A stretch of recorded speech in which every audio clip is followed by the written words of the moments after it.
Well, for more on this, we're now being joined by Comrade Sadiq Jika. He is the convener of Fusion 774. Interesting name. Thank you so much for being here, Sadiq. Thank you for having me. Let's have this conversation. Buratai, he was former chief of Army Staff. Yes.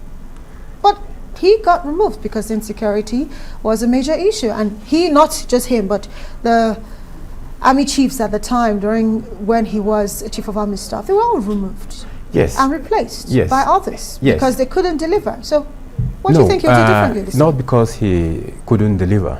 He was removed because of call by Nigerians that the security architecture should be reviewed. But the call by Nigerians stemmed from the fact that we were dealing with insecurity and we needed fresh ideas, if I recall correctly. Yes? Yeah, yes, that was the reason why Nigerians were calling, but that does not mean that he was failing, because Boko Haram then were so out to cause havoc, and they were, deploying different strategy to see that they destabilize the country.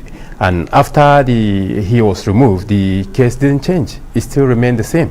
So we shouldn't say that he failed, but it was because of the momentum that Boko Haram were using at that time was so severe, and that's why the call, Mr. President have to heed the call of Nigerians, but not because he was failing, because that time, his time as Chief of Army Staff was the best time we had in security, in fighting security in this country.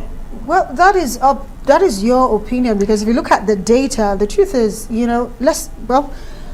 you believe that he is the right man to be the next president. So sure. You say insecurity, yes, we know it's a big challenge in the country right now. What do you think he's going to do differently if he gets the opportunity to become Nigeria's next president? Yes, if you look at his track record, he has a lot to contribute to this country. Being that security is the biggest problem we're facing today, it has affected every sector of the economy. And without stability in the country, we will continue to find it difficult to move our economy forward. So he has the capacity. If you look at the way he handled the military at that time, he came with a lot of reform, and the country as a whole requires reform. Another thing is we are divided in ethnic lines, religious lines. He is the kind of person that he is egalitarian in nature. He has lived in almost all parts of the country at the cost of his service in the military. Right. So yes, that has but built. We have a president right now who is a retired major general, yet insecurity is still rife in the country. So what you're saying is that he, as Chief of Army Staff, deserves to be there because he's ex-military and he knows. But we have an ex-military commander-in-chief as president right now. Yes, different circumstances are playing out here. During his time as military, the current president left military 30 years after, before becoming president. And during his time, the country was not facing the type of challenge. The challenge he was facing during his time was not as the way it is today. And the type of system, the type of political system he operated at that time was a military system. So 30 years after, even the president have said that he would have done better if he was younger. So Mr. Buratai is younger and have the energy and capacity, not like that's what the current president is liking. Right. Okay, so let's have the political conversation, because you're really serious about you wanting Buratai to become Nigeria's next president. So now the constitution does not allow for an independent candidate, so he has to contest under a political party. Do you already have one in mind that you want him to contest under? He has his choice, but if I have to suggest for him, I would suggest he should contest under the APC, because he has served under APC. I think he is a beneficiary of APC. He became the Chief of Army Staff under the APC government. So I would suggest to him to vie under the APC.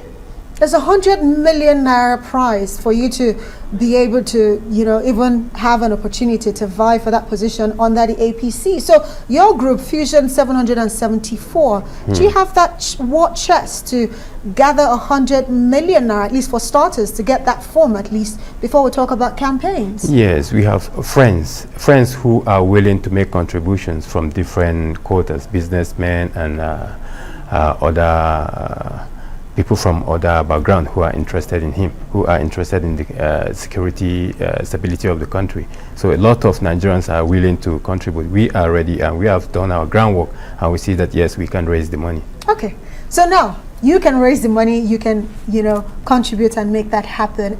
Now you've made the call. Have you heard from the man himself, Buratai, if he is interested in running for president?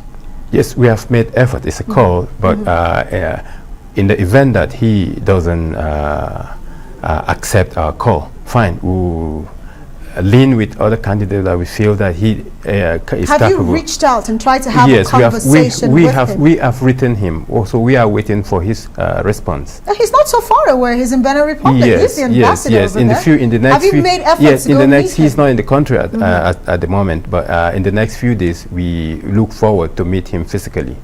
Right. Yes. And if he declines to run? Yeah, what next for the group, Fusion 774? Yes, the bottom line is security for the country. We look at capacity, we emphasize on capacity. We look at who has the capacity to deliver in terms of security, because we are emphasizing on security because insecurity have devastated this country. The country is in a state of catastrophe, I would say, if you ask me. So we will look at somebody that have the capacity to deliver in terms of security, because if security is okay, all that sector of the economy will be okay. Right. That's what and if he accepts to run under the platform of the APC, which you were suggesting, what do you think are his chances going up against these heavyweights, looking at politically now, those who've actually indicated interest? You're talking about the likes of Tinubu, you're talking about the Vice President, Minister of Transportation. The list is endless, Governor of Kogi State and the rest of them. What are his chances to actually beat them to become the flag bearer of the APC if he accepts? Yes, we will rally all the big powers in this country, and we have a lot of political interests who are ready, and we will lean on those powers, to see that we succeed in every stage. Right. Yes. Sadiq, Jika, well, I'll be looking forward to the response you get from Buratai when he eventually responds, if he will vie for that office. But convener of Fusion 774, thank you for joining us tonight. Thank you for having me.